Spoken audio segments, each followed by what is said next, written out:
요즘 세상을 살아가다 보면 정신이 없다라는 느낌 참 많이 드실 줄 압니다. 너무 세상이 빨리 변해가고 있고요. 그것만으로도 정신이 없는데 우리가 과연 무엇을 중요하게 생각하며 어떤 가치를 붙들고 살아야 돼야 될지 그것조차도 이게 아리송해진 시대가 됐어요. 우리 어르신들께서 예전에 살아가셨을 때 지금보다 훨씬 더 어려운 시절을 견뎌내셨을 줄 압니다. 그때가 더 실제로는 힘들었지만 그래도 그때는 희망이 보였고 우리가 할 일이 무엇인지를 알고 있었고 그래서 하루하루 희망 가운데 묵묵히 살아오셨잖아요. 지금이 훨씬 부유한 시절이 되었지만 그러나 이 시대가 오히려 더 험악했던 과거보다도 우리를 힘들게 하고 있는 것 같습니다. 그리고 이 시대가 많이 발전한 것 같은데 그래도 또 돌아보면은 여러 가지 문제들이 생겨납니다. 환경오염의 문제가 생겨나고 있고 또 각자 책임져야 될 자리에 있는 분들이 무언가를 결정하고 책임지고 합당하게 일을 하기보다는 책임을 피하는 거에 더 신경을 쓸 수밖에 없는 상황이 되었어요. 그분 한 분 한 분들이 부족하고 나쁜 사람이어서가 아니라 이 세상에 돌아가는 방식이 개개인의 사람들을 그렇게 비겁하게 만드는 그런 경향이 분명 있는 것 같습니다. 그리고 그 발달했다는 경제 사정들은 어떻습니까? 제가 찾아보니까 작년 1년 동안, 그러니까 정확히 말하면 2022년 1년 동안 우리나라 총 국내 생산의 8%가 날라갔대요. 100만 원 벌던 우리나라가 92만 원밖에 못 벌게 되었다는 거예요. 불과 1년 만에 늘어나는 게 아니라 뭐 1% 2% 주는 게 아니라 이렇게 훅 줄어들었고 그 사이에 물가는 5% 이상 올랐다라고 합니다. 근데 집안 살림살이 받으시는 월급이나 어떻게 수입은 늘어나셨어요? 그만큼? 아니죠. 물가가 오른 거에 비하면 우리 국민들, 개개인들, 물론 개인차가 있겠지만 평균적으로는 뭐 한 2%, 3%? 얼마 전에 최저임금이 2.5% 올랐다는 기사를 본 기억이 있는 것 같은데 물가 오른 거 절반밖에 안 되잖아요. 그러니까 평범한 분들은 나라 전체적으로 보면 8%가 줄어들었고 거기에 물가는 5% 올라가 대충 복잡하지만 간단히 계산하면 10분의 1이 줄어든 시대를 살게 되는 거예요. 불과 1년 만입니다. 우리가 그동안 이 경제적인 발달, 이 어려운 세상 가운데서도 그래도 풍요롭게 되었다. 그거 하나가 그래도 소망이 돼서 살아왔던 것 같은데 이제는 그조차도 흔들리는 시대를 우리들이 살게 된 거죠. 그리고 이런 세상의 문제는 세상에만 갇혀 있지 않습니다. 우리 교회에도 우리 성도님들의 삶에도 그대로 영향을 끼치고 있어요. 많은 교회들이 특별히 코로나 시국을 겪으면서 성도님들이 줄어들어 어려움을 겪고 있습니다.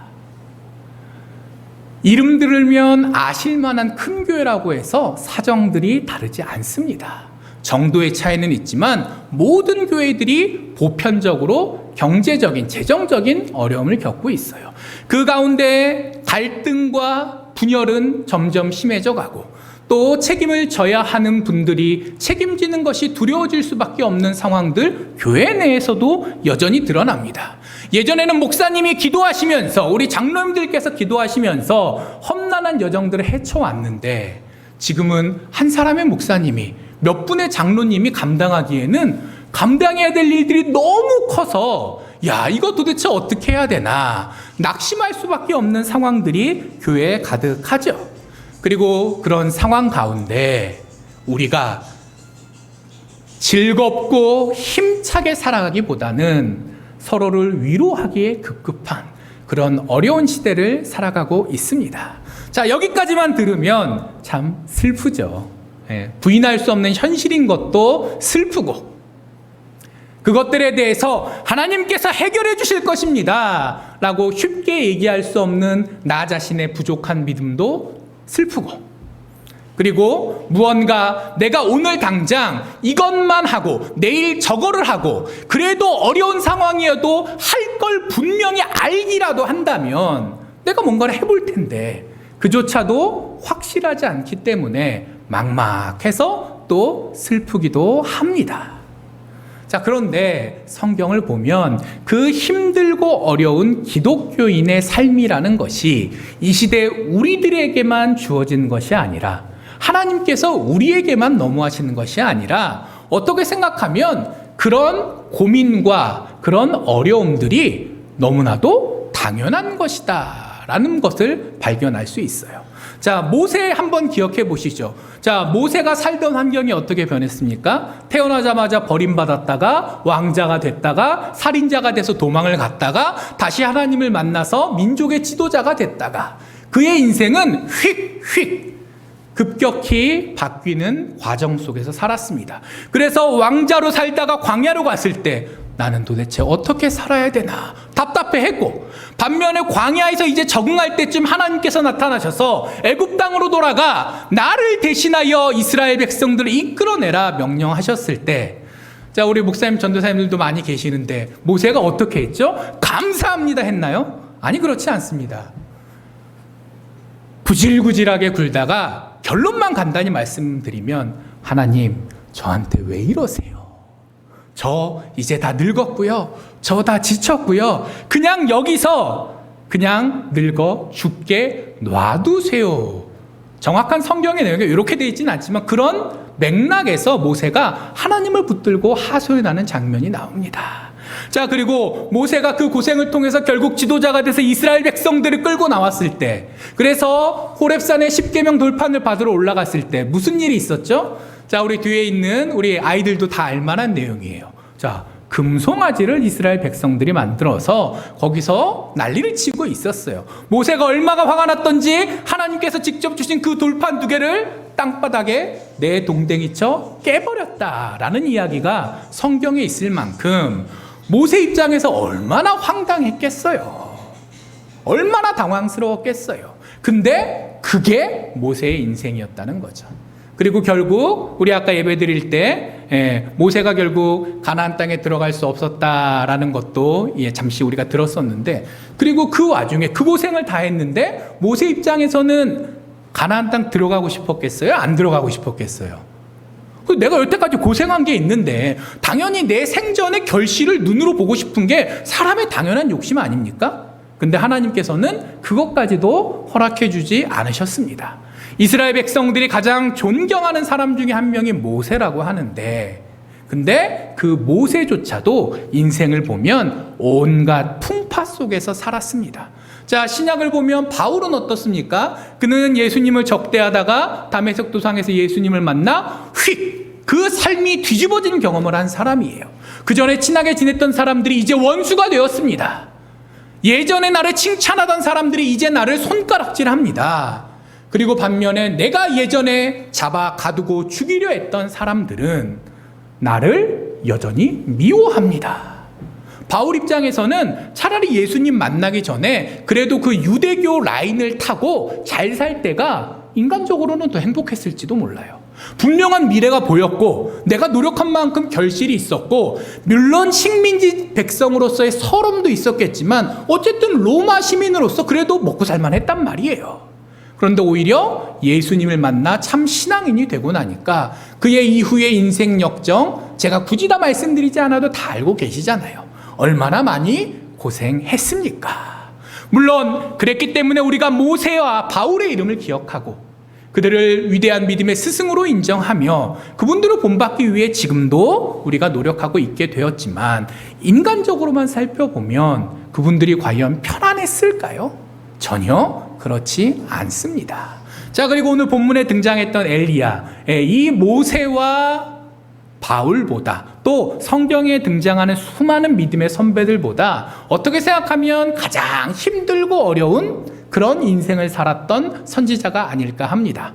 엘리야 다 누군지 아시죠? 이 자리에 계신 분들이면 엘리야 이름 모르실 분은 없을 거라고 생각을 해요. 자, 그 엘리야가 어떤 사람입니까? 우리가 잘 알고 있는 그 엘리야는 위대한 선지자입니다. 비록 성경에는 이 열왕기상 뒷부분과 열왕기의 앞부분 사실 그렇게 많이 나오지 않아요. 짧게 나오는 사람이지만, 그러나 우리가 그 이름을 다 기억하고 있고, 그리고 이스라엘 백성들이 선지자 하면 엘리야를 떠올릴 만큼 아주 유명하고 인기 있는 분도 되었으며, 그리고 무엇보다 예수님께서 변화산에 계실 때, 제자들은 다 퍼질러 자고 있을 때, 그때 예수님께서 만나신 두 사람이 있는데 그게 누구였죠? 모세와 엘리야였어요. 자, 그만큼 이 당대에만 큰 일을 한 선지자가 아니라 그 이후에 후대들이 보아도 그렇고 하나님께서도 선지자다운 선지자로 인정한 분이 바로 이 엘리야입니다. 이 사람이 이때 어떻게 일을 했습니까? 18장을 보면 아방 앞에서 아방이 선지자들을 다 잡아 죽이겠다고 하는 판에, 도망가도 시원치 않을 판에 아방 앞에 당당하게 나타나서 얘기합니다. 자, 하나님께서 살아계신지 아닌지 우리 한번 검증해 봅시다. 바알 선지자, 아세라 선지자 다 모아와봐라. 내가 하나님의 선지자로서 그들과 싸우겠다. 자, 왕한테 도망가는 게 아니라 당당하게 이렇게 선포를 해요. 자, 그렇게 용기 있던 사람이었어요. 자, 그리고 실제로 갈멜산에서 850대 1로 맞짱을 뜰 때, 왜 젊은 친구들이 맞짱이라는 표현을 쓰잖아요. 850대 1로 싸워서 이겼습니까? 졌습니까? 이겼어요.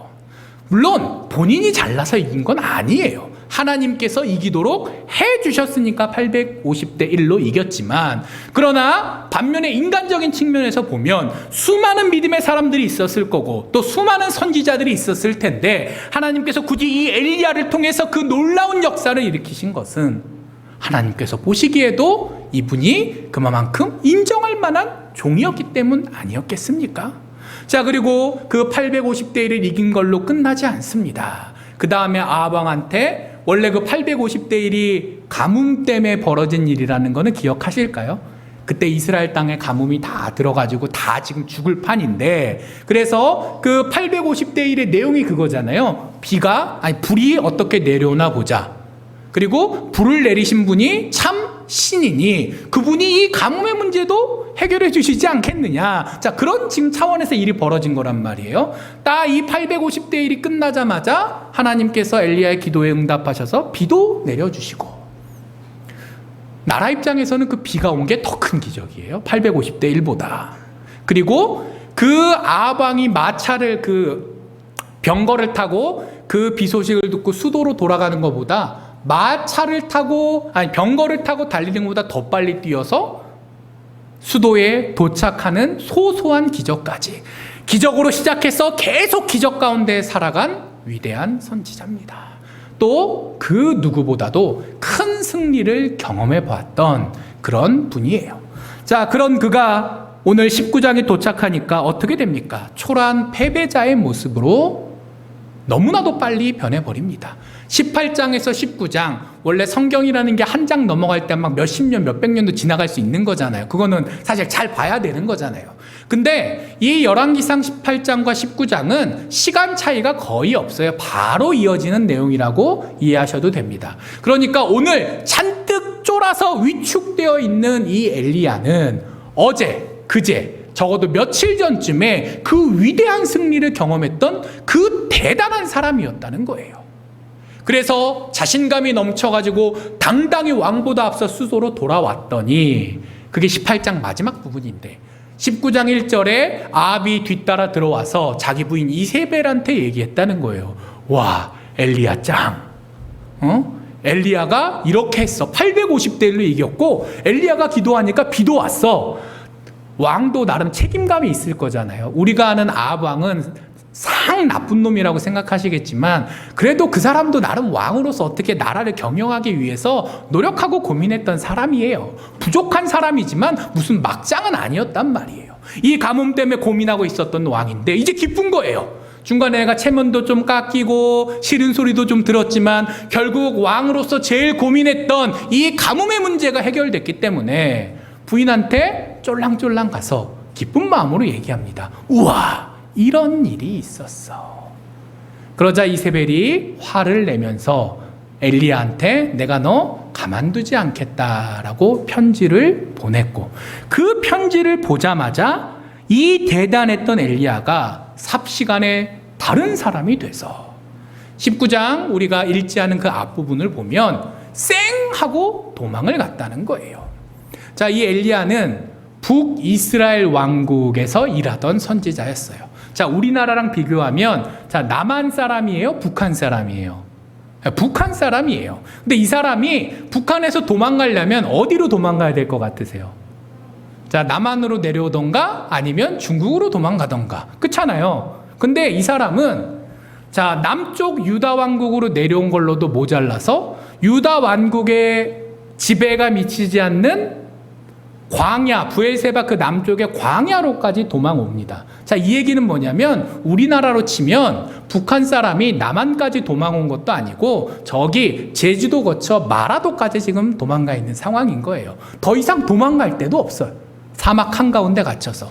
그리고 이 사람이 그렇게 위축돼서 도망가고, 그리고 그 도망가는 과정 가운데 잠깐 피신하는 정도가 아니라 아예 다 포기하고 그냥 냅다 해외로 지금 도망간 걸로도 모자라서 이제 더 도망갈 데가 없으니까 마음이 낙심하여 주저앉아 하나님, 절 차라리 죽여주십시오 라고 하는 지경에 이르게 됩니다. 자, 이 정도 되면 하나님께서 화가 나실만 해요, 안 해요? 엘리야 입장에선 힘들었어요. 그렇지만 하나님 입장에서는 야, 너 그렇다고 며칠 만에 이러면 되니? 아마 그렇게 생각이 드셨을 것 같아요. 제가 만약 하나님이었다면 이때 따끔하게 번개라도 한 방 빵 때려가지고 정신 차리게 했을지도 모르겠습니다. 인간적으로는 그런 생각이 들어요. 그러나 우리 하나님께서는 그 지치고 낙심하여 주저앉아 있던 엘리야에게 그렇게 따끔히 혼내시는 것이 아니라 그에게 천사를 보내시고 까마귀를 보내시고 이런저런 방법을 통해서 그를 일단 살리시고, 그리고 단순히 생명만 유지시키신 것으로 끝나는 것이 아니라 40일 동안 먹이시면서 달래시면서 힘주시면서 오늘 본문의 이야기가 진행되는 호렙산까지 그가 도착할 수 있도록 해주셨습니다. 자, 그는 초라하고 실패한 사람이었지만 하나님께서는 그를 그냥 두지 않으셨다는 거예요. 자, 그렇다면 엘리야는 왜 이렇게 낙심하게 되었을까요? 자, 이세벨이 무서워서 그전에는 왕이 자기 죽이려고 안 했나요? 똑같아요. 생명의 위협은 늘 있었어요. 그리고 외롭다는 느낌, 지금만 외롭나요? 오늘 본문 말씀 보면 10절도 그렇고 14절도 그렇고 나만 남았다고 하나님 앞에 하소연하는 장면이 나오는데, 아니 사실 그전에도 외로웠어요. 그렇다면 도대체 이 사람은 여전히 힘든 상황에서도 그래도 믿음 가운데 여태까지 잘 이겨냈는데 왜 지금 갑자기 이렇게 초라한 사람이 되었을까? 그건 그가 희망을 잃어버렸기 때문일 겁니다.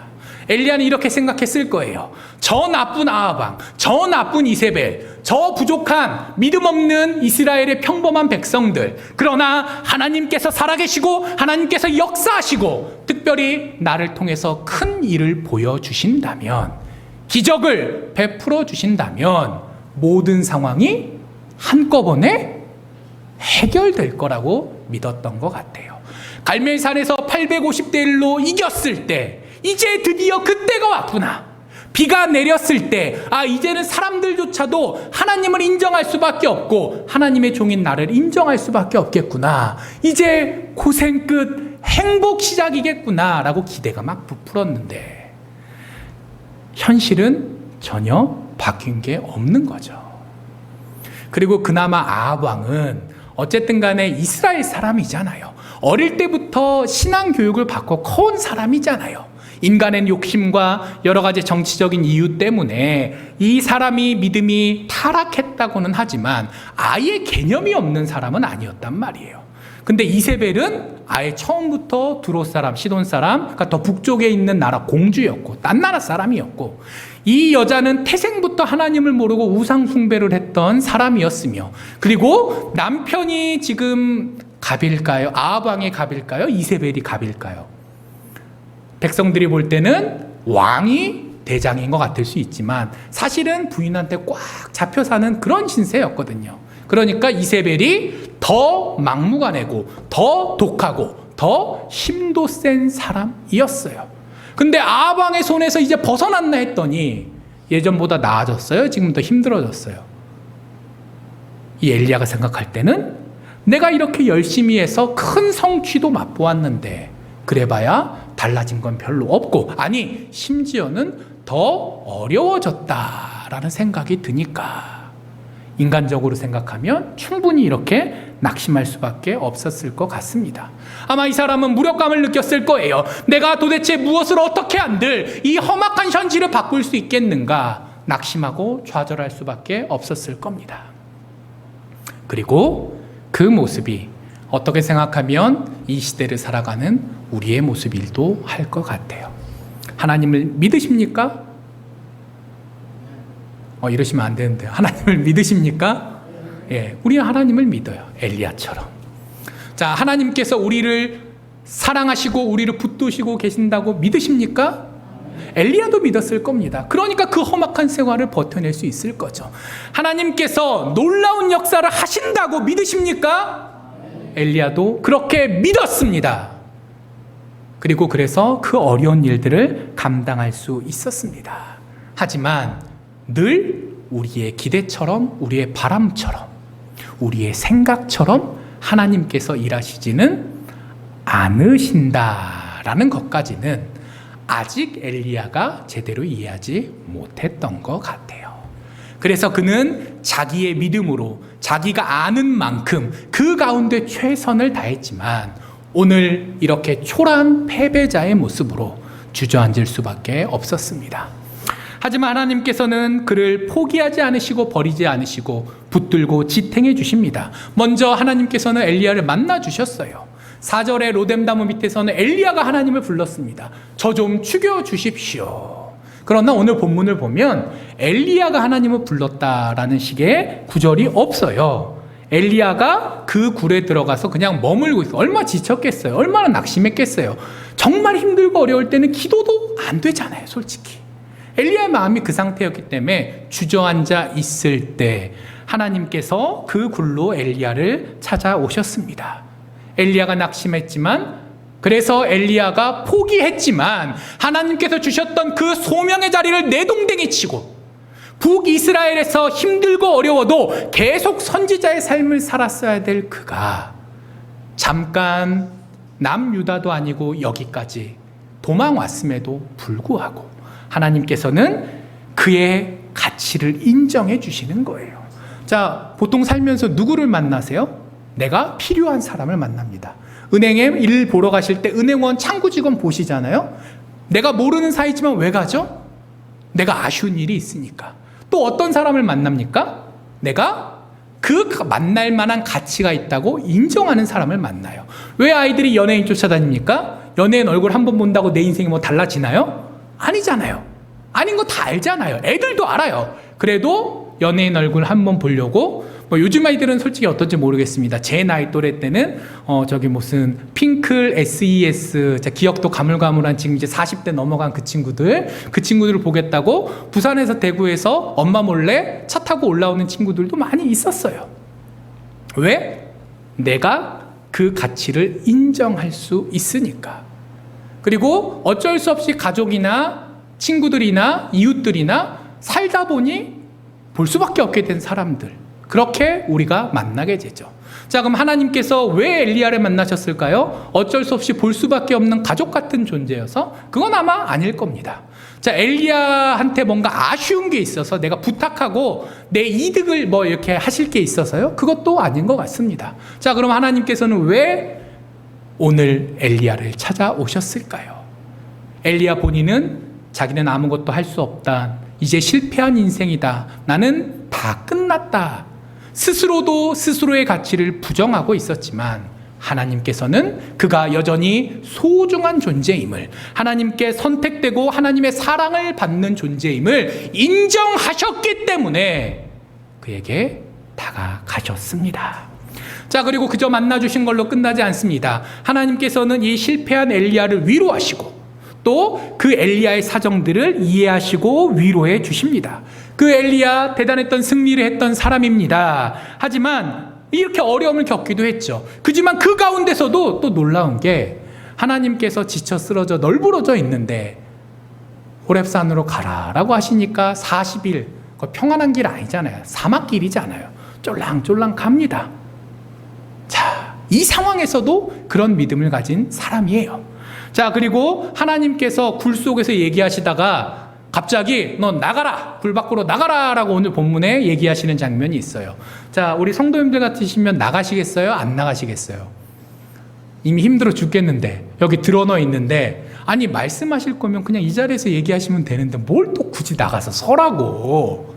아마 정말 마음이 이렇게 편벽하신 분이면, 마음이 지금 이렇게 어려우신 분이면 저 안 할래요, 지금 여기서 얘기하세요, 자 이렇게 했을 수도 있을 것 같아요. 그러나 이 엘리야는 그렇지 않고 순종하고 나갔죠. 참 대단한 사람인 건 맞아요. 대단한 사람인 건 맞아요. 그러나 그는 아까 말씀드렸던 것처럼 소명을 저버린 사람이기도 했고, 그리고 그 소명을 저버린 것을 넘어서 오늘 10절 말씀을 보면 하나님께서 그에게 너 왜 여기 있니? 라고 물으셨을 때, 자 거기에 찔림이 하나도 없는 거예요. 아, 내가 하나님께서 내게 맡겨주신 소명의 자리를 힘들다는 이유로 팽개치고 여기까지 왔구나. 그 부분에 대해서 죄송하고 회개하는 게 아니라 무슨 얘기를 하죠? 하나님, 제가 얼마나 억울하고 힘든 줄 아십니까? 제가 하나님을 위해서 정말 유별나게 열심으로 살았는데 딴 놈들, 이스라엘 모든 백성들이 하나님을 배반하고 또 심지어는 마음만 돌아선 게 아니라 핍박하며 선지자들을 죽이면서 이제 나까지 딱 나 하나 남아있는데 이렇게 힘들고 어렵고 외롭게 그러나 끝까지 버틴 나도 해치려고 난리를 치고 있습니다. 자, 이 엘리야는 어떤 사람이에요? 자기를 먼저 돌아보는 사람이 아니라 지금 상황 탓, 남 탓만 하고 있는 사람의 모습을 보이는 거예요. 자, 우리가 생각하는 어떤 선지자, 영적 지도자의 모습, 힘들고 어려운 상황 가운데서도 묵묵히 하나님만 바라며 내 본분을 다하는 것이 정답입니까? 아니면 어려우니까 어려운 상황만 탓하면서 나는 아무것도 안 하겠다라는 게 정상입니까? 어느 쪽이 정상인 것 같으세요? 인간적으로야 힘드니까 하소연하는 건 너무나도 이해가 되지만, 그러나 올바른 선지자의 모습은 아니지 않습니까? 근데 이 엘리야는 너무 힘들고 지친 나머지 그런 평범한 사람의 모습을 오늘 하나님 앞에서 보이고 있다라는 거죠. 그래도 하나님께서는 그를 혼내지 않으셨어요. 오늘 보면 똑같은 질문을 2번 하십니다. 엘리야야, 내가 어찌하여 여기 있느냐? 자, 9절에서 한번 물어보시고 또 13절에도 다시 한번 물으시는 거예요. 똑같은 질문으로.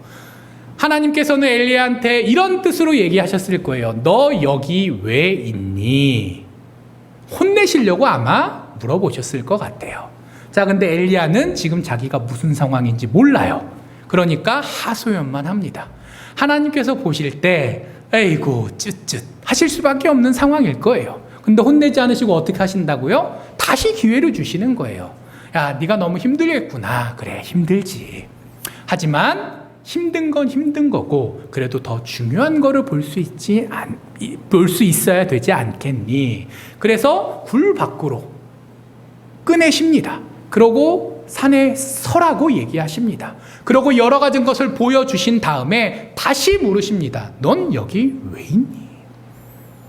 근데 14절의 대답을 보면 엘리야는 대답이 똑같아요. 10절과 14절이 토시 하나 안 틀립니다.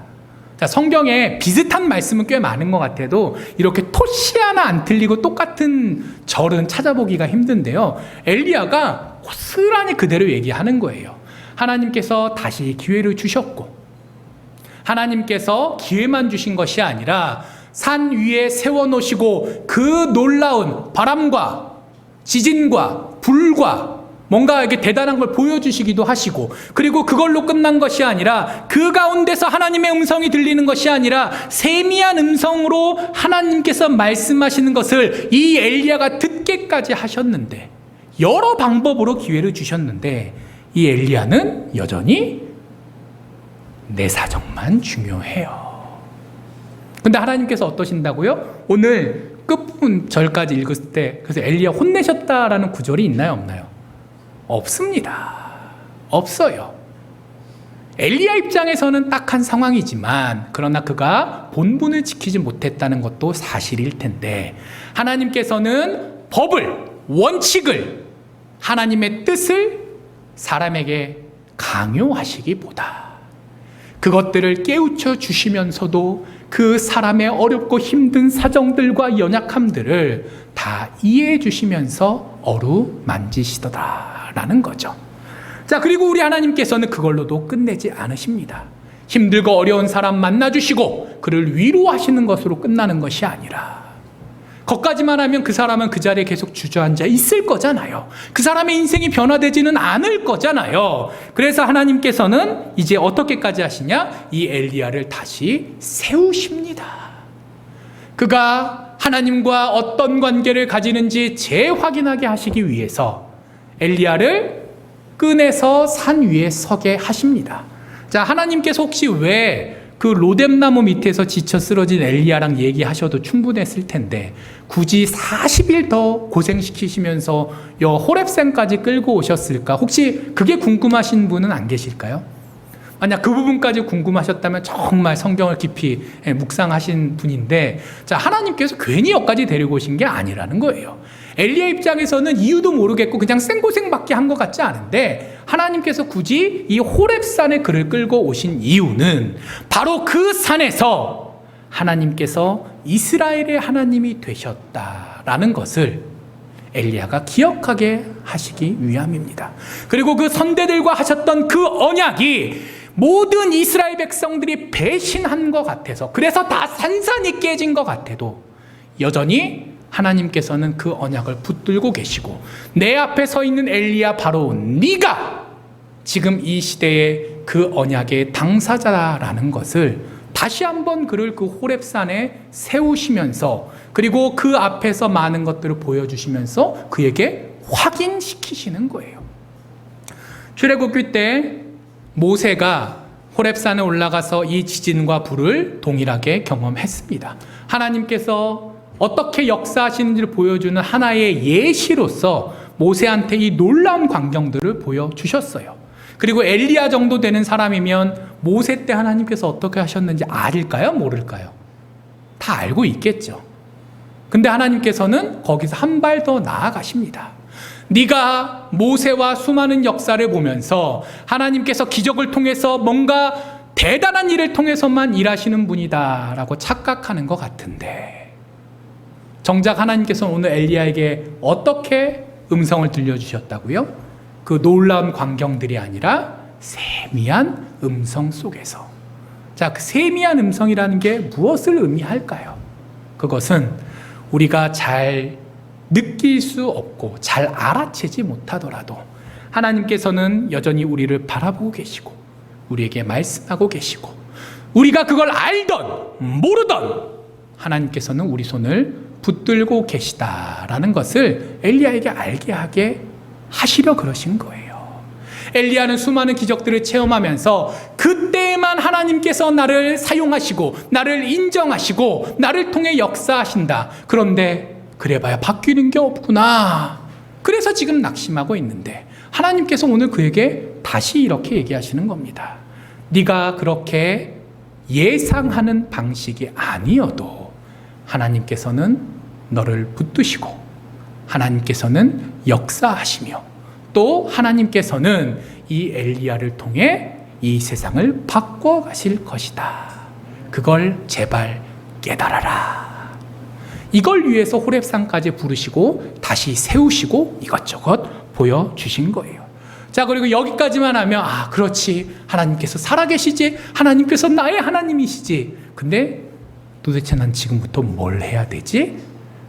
이게 계획이 지금 없는 사람이잖아요. 낙심한 사람이잖아요. 그래서 하나님께서는 관계만 확인해 주시는 것으로 끝나는 게 아니라 구체적으로 이 낙심한 사람이 다시 일어나 무언가 할 수 있도록 구체적인 가르침을 주십니다. 일단 돌아가라고 하세요. 네가 있을 자리가 여기가 아니라 내가 너에게 준 북이스라엘 땅, 그 땅이 네가 있어야 될 땅이니, 자, 광야길을 거슬러 도로 그 북이스라엘로 돌아가게 하십니다. 자, 당장 하나님과의 만남이 끝나면 엘리야가 할 일이 있는 거예요, 없는 거예요?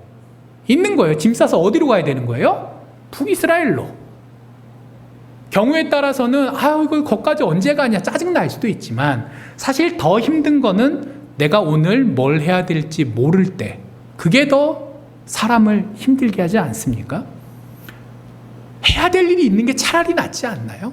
그래서 하나님께서는 엘리야에게 할 일을 주셨어요. 그리고 돌아가고 나서 난 어떻게 해야 돼요? 당연히 그게 궁금할 거 아니에요. 그래서 그에게 하사엘과 예후와 또 엘리사를 세워라.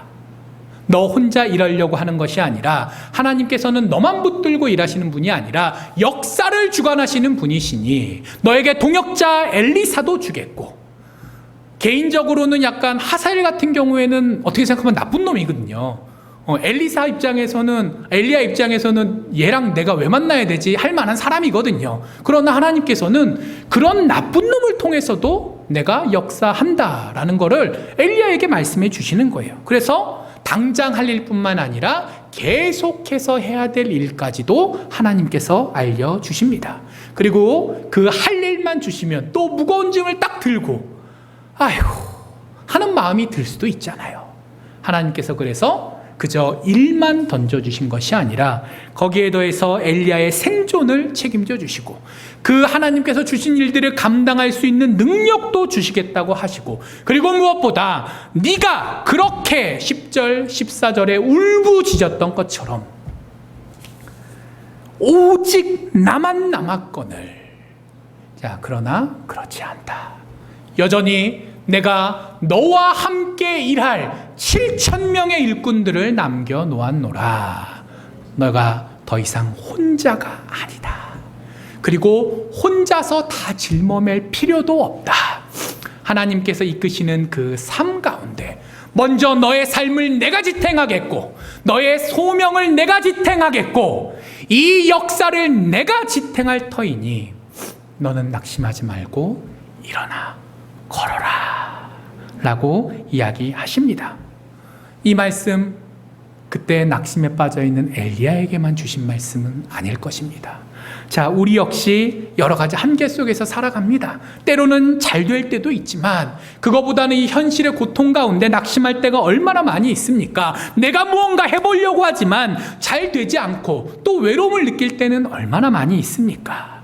그리고 심지어는 과연 내가 믿음을 가지고 특별히 목회자로서 소명을 지키며 살아가는 것이 과연 이 험악한 시대에 가능한 일이겠는가?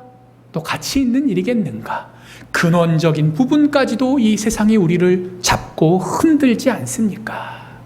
그러나 하나님께서는 우리가 그 힘들고 어려운 상황에 있다는 걸 다 알고 계십니다.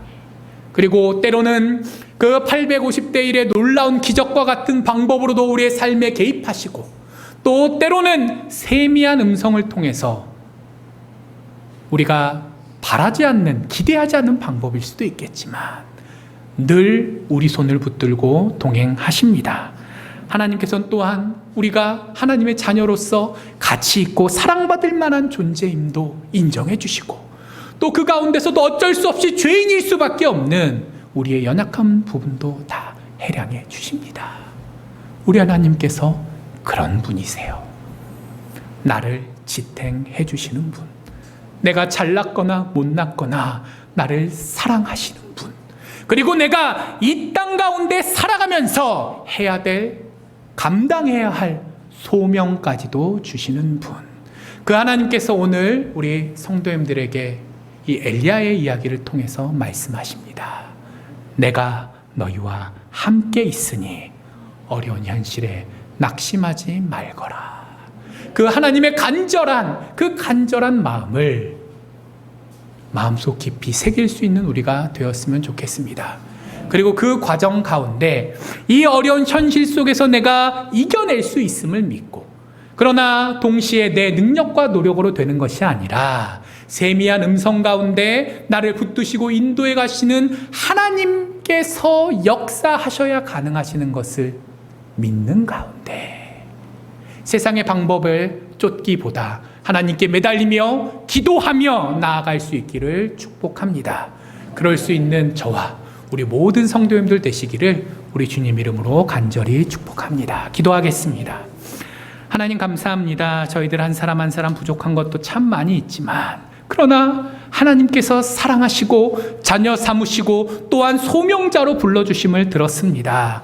어려운 현실 속에 엘리야처럼 낙심할 수밖에 없지만, 그러나 그 엘리야를 통해서 말씀하신 것처럼 하나님께서 우리를 사랑하시고 붙드심을 기억하는 가운데 이 한 주간의 삶을 승리하며 나아갈 수 있도록 하여 주시옵시고, 또한 이 교회가 하나님의 섭리 가운데 굳건해질 것을 믿으며 하나님 손 더욱더 굳게 붙들 수 있는 저희 모두 되게 하여 주시옵소서.